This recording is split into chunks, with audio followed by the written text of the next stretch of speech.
Fred Gomez Carrasco was a notorious drug cartel boss from San Antonio. After years earning millions and running from the cops, Carrasco was serving a life sentence when he decided to break out of the Walls Unit, the oldest prison in Texas. Carrasco and two henchmen took over the prison library. They held teachers and librarians captive as Carrasco bartered for his freedom. Now there's only one way that these people will see the light again, and that's for you to cooperate. The standoff set off one of the worst hostage crises in American history, the 1974 Huntsville prison siege. This will be our last day to live if somebody doesn't come through and help us. They're desperate men and they mean business. He's fixing to shoot me. I'm fixing to die if you don't do something right now. And the rest of us in there are going to die too. These people don't have anything to lose and they're serious. And it's all on tape. Fred, the governor's on for you. The governor wants to talk to you. He can shove it. From Imperative Entertainment, this is Standoff. Dead or alive, I'm going out. Listen wherever you get your podcasts. This podcast is intended for mature audiences. Listener discretion is advised.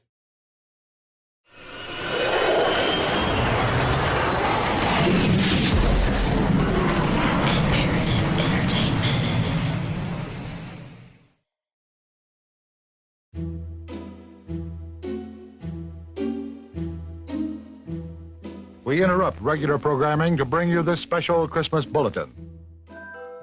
Love him or hate him, every year like clockwork, the jolly red-suited resident of the North Pole flies around the world giving presents to those who've been nice.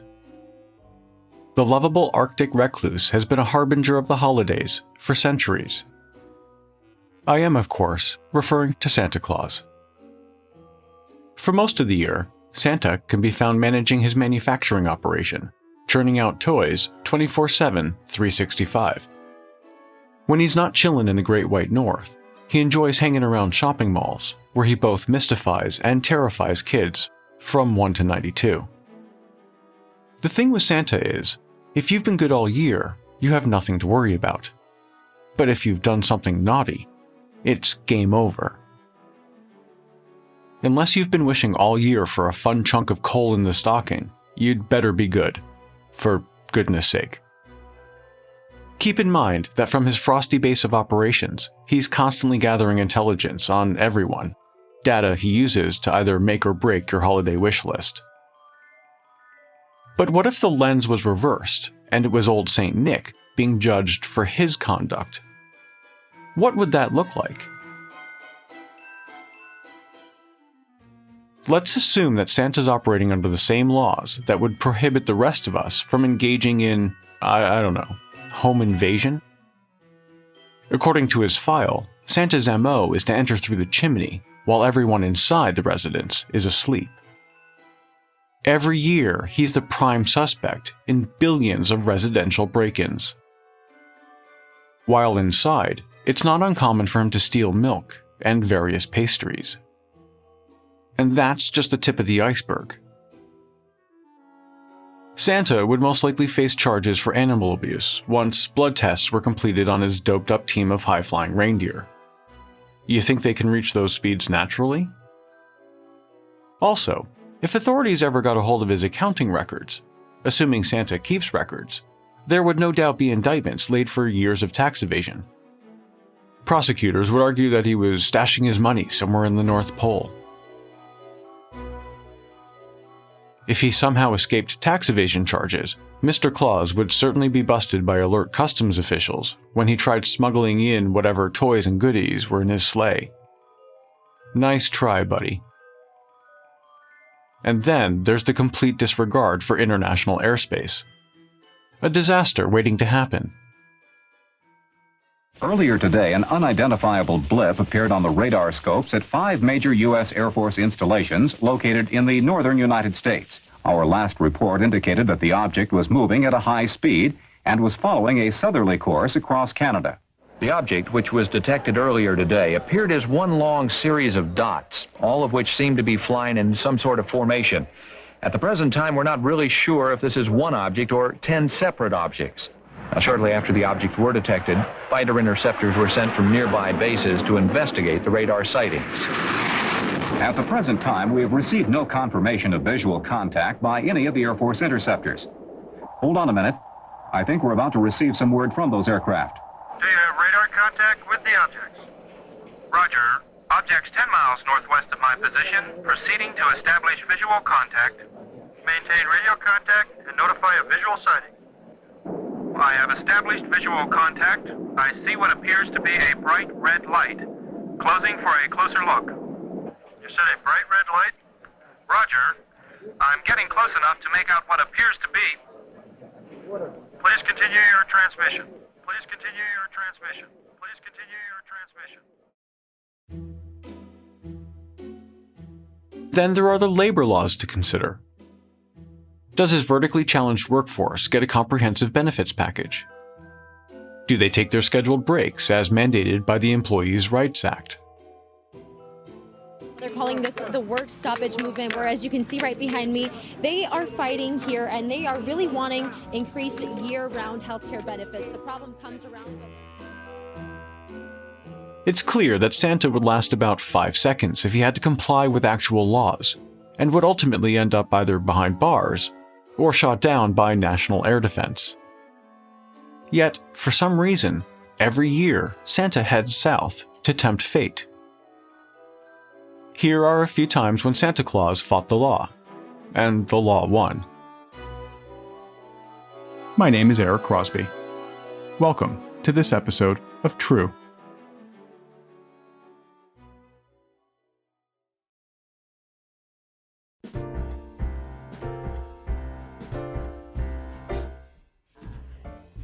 The first SantaCon was inspired by a Danish performance group who, in 1974, stormed a Copenhagen department store to protest the growing commercialism of Christmas. Dozens of the group's members, all of whom were dressed like Santa, grabbed items from the store shelves and gave them to shoppers as Christmas presents. The performers were arrested, and for a while it looked like the stunt would go down as a one-time event. However, 20 years later, residents of San Francisco hosted the first official SantaCon, which saw hundreds of people dressed as Santa gathered to enjoy the holiday cheer. The event has since spread to hundreds of cities around the world, with places like New York City playing host to tens of thousands of reveling Santas. It has also devolved over the years from street art to, in many cases, pure drunken chaos.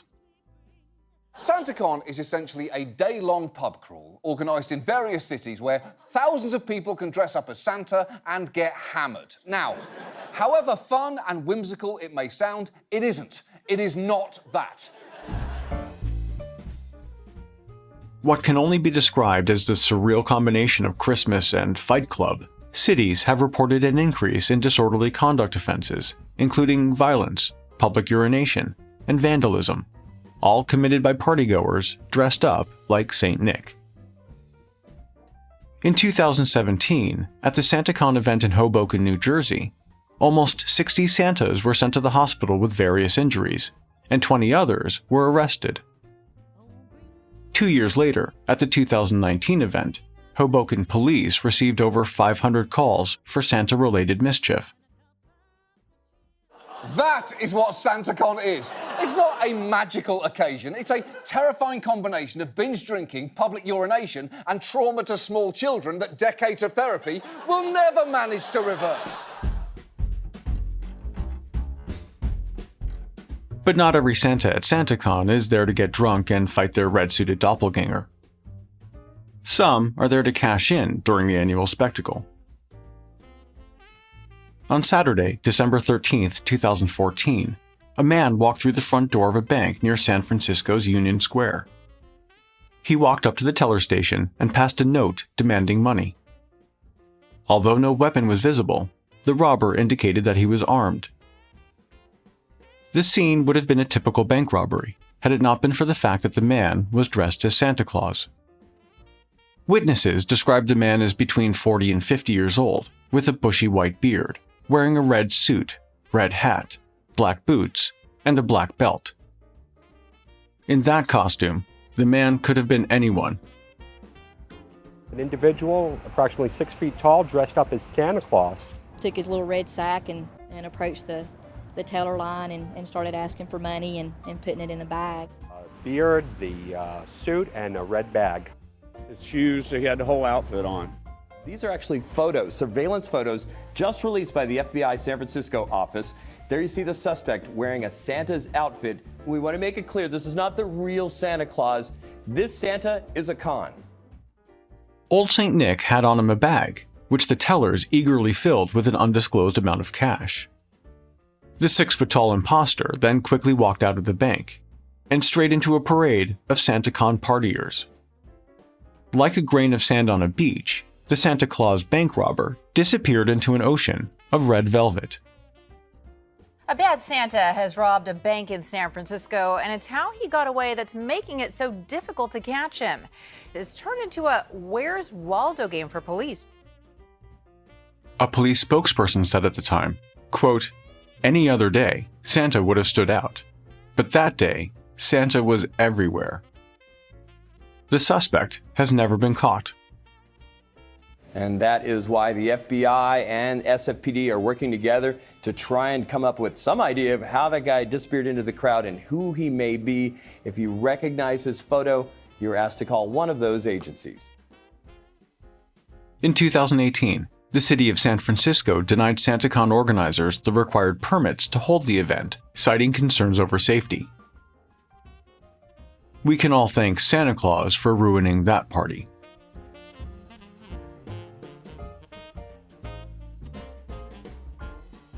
It's common knowledge that Santa travels in style.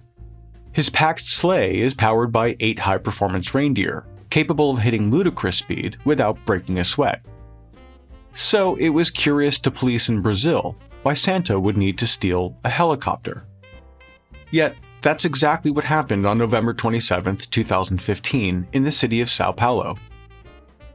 According to reports, a man dressed as Jolly Kris Kringle rented a helicopter from an air taxi service. He told the pilot that he was participating in a holiday event and had rented the helicopter to make a memorable entrance. But as they flew out of the city, Santa Claus told the pilot that he was hijacking the chopper and forced him to land. Moments later, the aircraft touched down in a small field, and they waited. It wasn't long before someone showed up, but the pilot, most likely hoping to be rescued, was quickly disappointed. That someone turned out to be Santa's little criminal helper. The pair forced the pilot out of the aircraft and tied him up. Santa's accomplice then climbed into the pilot's seat, started the engine, and the two lifted off. The stunned pilot watched as Father Christmas flew away in the stolen helicopter. It took him a while, but the pilot eventually freed himself and was able to report the incident, although nothing would ever come of it. Authorities are still looking for jolly old Santa, his elf, and the Robinson Model 44 helicopter they appropriated.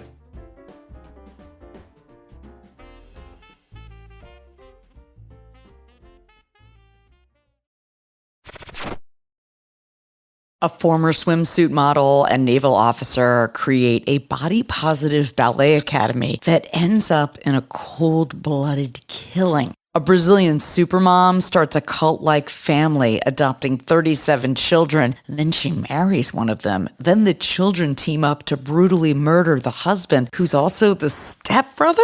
Wondery's new weekly series, Scamfluencers, tells the unbelievable true stories behind some of the world's most infamous scams. From Wondery, co-hosts Sarah Hagee and Sachi Cool unpack what drove these scammers to deceive others and how our culture allows them to thrive. You'll hear how these charismatic and captivating people executed their schemes, conning people out of their money and sometimes their lives. Each season, Scamfluencers will immerse you in the shocking tale of fraudsters, their victims, and what happens when the facade comes crashing down. Listen to Scamfluencers on Apple Podcasts, Amazon Music, Spotify, or you can listen early and ad-free by joining Wondery Plus in the Wondery app.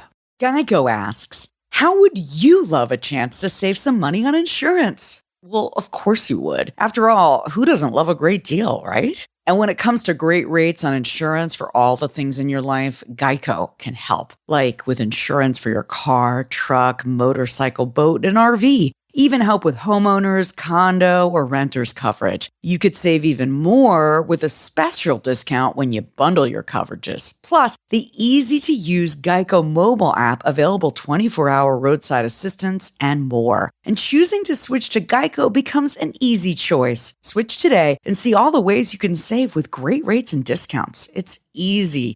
Simply go to geico.com to get a rate quote or contact your local agent and get started seeing how much you could save.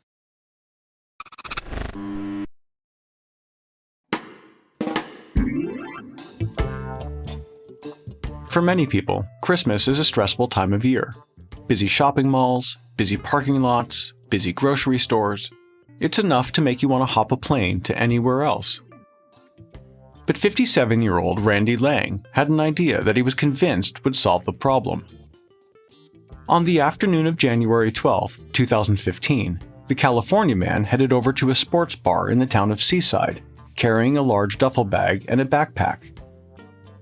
Once there, he had a couple of beers, walked around the bar, and then made a shocking announcement. He told patrons and staff that he was in fact Santa Claus. He said that he had brought a Christmas present for all of them. The bizarre scene became even stranger when the man reached into the duffel bag and pulled out more than 2 pounds of marijuana. Witnesses said that he started wrapping packages of weed in bar napkins and giving them out. Employees were given a hefty supply when the Stone Santa filled their tip jar. Unfortunately, though, it would be another 3 years before California passed its recreational marijuana laws. But even if it had been legal for Santa to toke up, it would not have been legal for him to pass it out like candy. So, in 2015, in a Buffalo Wild Wings in Seaside, California, Santa Claus was doing his best to get everyone high. His new charity, though, didn't last long. It was just after 4 p.m. when Randy Lang was taken into custody and charged with supplying marijuana. And right now at 11, the sheriff's office has placed this Santa on the naughty list. They report that he was caught with a large amount of marijuana.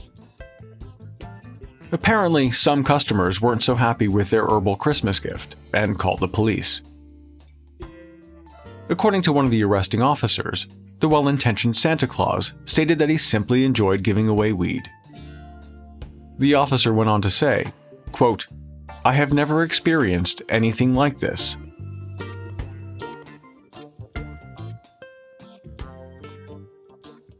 On Christmas Eve 2015, a man drove into the town of Stettler, Alberta, Canada. He was driving a large Hummer SUV and was dressed from head to toe as Father Christmas. The man drove to the local jewelry store and parked the huge vehicle in front. The normally quiet Canadian town, with a population of around 6,000, typically didn't see a lot of Hummers, especially one driven by Santa, so the sight was downright curious. However, things went from interesting to terrifying when the man entered the jewelry store and took out a handgun. After filling a bag with valuable gems and precious metals, Santa took off in the massive vehicle, only to abandon it a short time later and get into another getaway vehicle. Surveillance cameras captured the wild incident, providing authorities with a few clues to go on. It took the RCMP 9 months to track down Old Saint jewelry thief, and in September 2017, a 35-year-old man was arrested and charged with numerous offenses. Diamonds are clearly not Santa's best friend.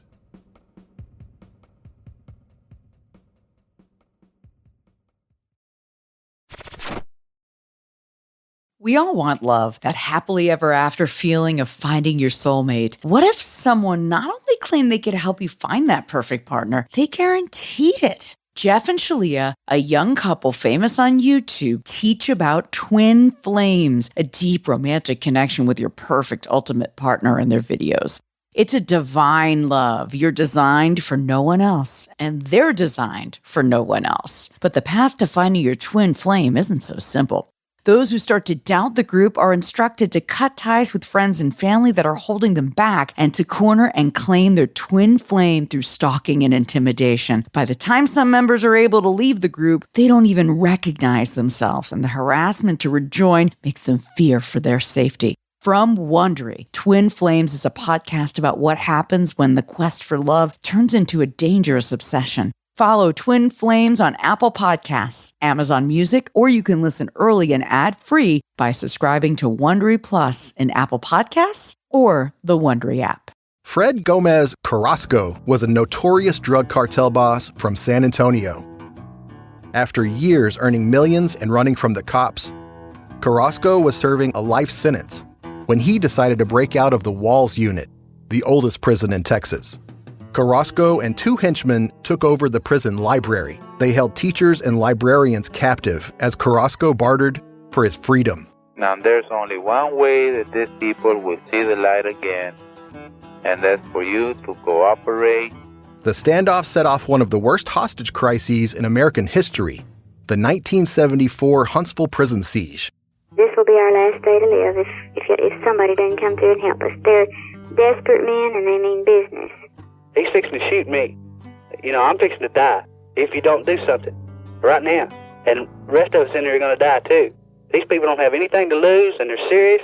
And it's all on tape. Fred, the governor's on for you. The governor wants to talk to you. He can shove it.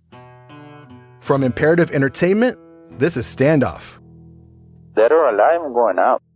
Listen wherever you get your podcasts.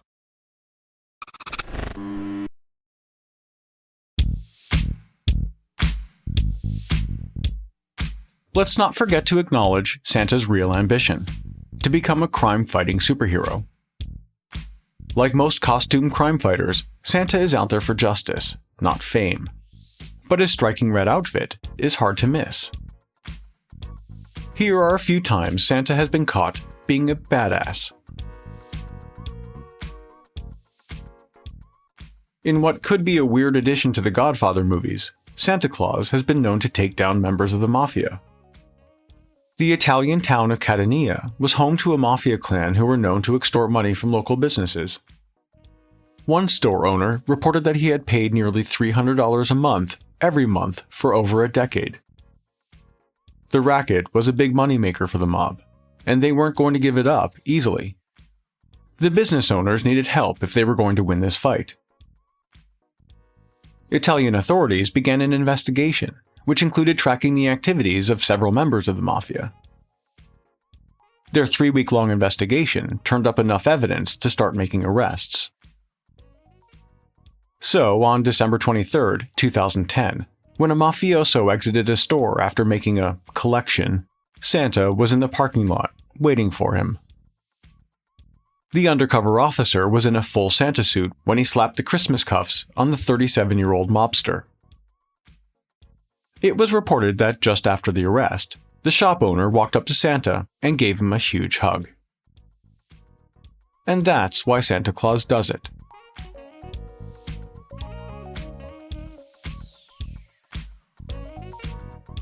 In another exciting story of Santa saving the day, in December 2016, a drug den in Peru was raided by a team of anti-drug officers, all wearing Santa costumes. The Peruvian tactical squad thought the festive look would add to the element of surprise, and from the video footage of the raid, their plan worked perfectly. It wasn't quite the kind of visit from Santa the suspected drug traffickers in Peru were expecting. The Santas in this case are armed anti-drug squad officers. Police say they discovered more than 4,500 cocaine paste wrappings in 3 houses. The officer in charge of the raid says the use of disguises in such operations helps boost the element of... As they're being escorted out of the house by the team of Santa Clauses, the 4 men arrested have an expression of absolute disbelief on their faces. Of course, it could have also been the drugs they were on. Police described the house as a narcotics distribution center, used to supply criminal gangs operating in Peru's capital, Lima. Thanks to Santa's ongoing tactical training, there are fewer drugs out on the streets.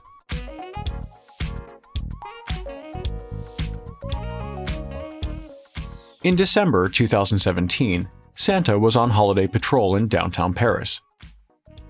He was riding around on a red high-performance motorcycle, spreading Christmas cheer. But jolly tidings turned into panic and horror in the blink of an eye. As Santa was turning down a street, a nearby motorist drove through a red light, straight into the crosswalk where a pedestrian was struck.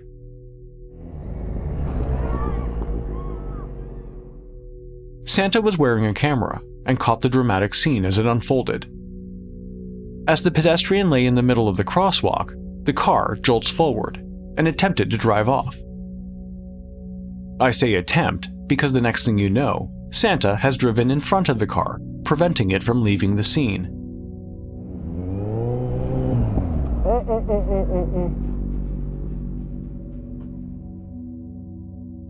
He gets off his bike to confront the offender.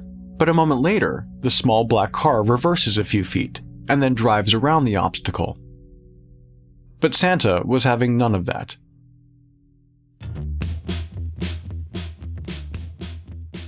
Back on his red superbike, he caught up to the small hatchback with ease.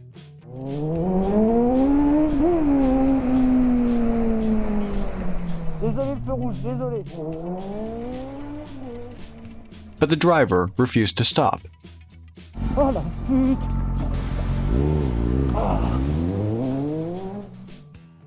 As the hit-and-run driver continued to dodge traffic, narrowly avoiding pedestrians, other drivers joined the pursuit, trying to box the car in. Nothing was working. But as luck would have it, Santa noticed two police officers, also on motorcycles, and alerted them to the situation.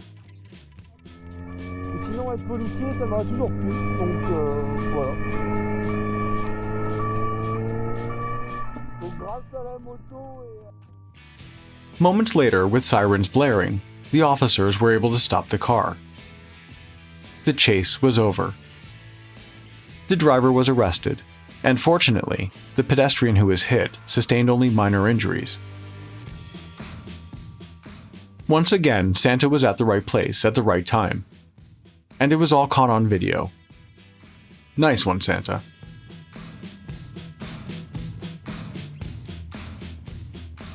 Parents, if you have little ones that love Santa, you might want to cover their ears. A volunteer Santa Claus has been arrested after police allegedly found a crack pipe in his car. Aside from the crack pipe, police say that a search of the vehicle also revealed empty bags of crack, heroin, and a hypodermic needle. So far, it is unclear. A drunk Santa Claus prompts a mom to call 911 after he stumbles into her yard, apparently looking for his reindeer. A local man who works as a mall Santa is banned from playing St. Nick after being arrested on disturbing charges. A Philadelphia man who referred to himself as, quote, dirty old Santa is facing charges tonight. He may have dressed like Santa, but police say he was not at all jolly. He was accused of stabbing someone on Christmas Eve while he was dressed as Santa.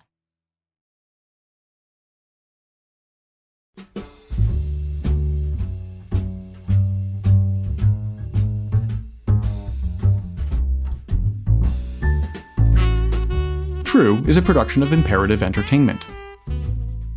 This episode of True was researched and written by me. The executive producer is Jason Hoke of Imperative Entertainment. Cover art and design was created by Jenna Sullivan. True was created and is produced by me. Comments? Questions? Get a hold of us at podcasts@imperativeentertainment.com. A huge thanks for listening.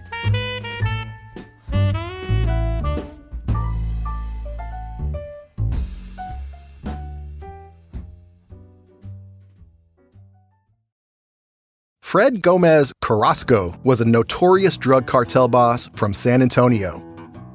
After years earning millions and running from the cops, Carrasco was serving a life sentence when he decided to break out of the Walls Unit, the oldest prison in Texas.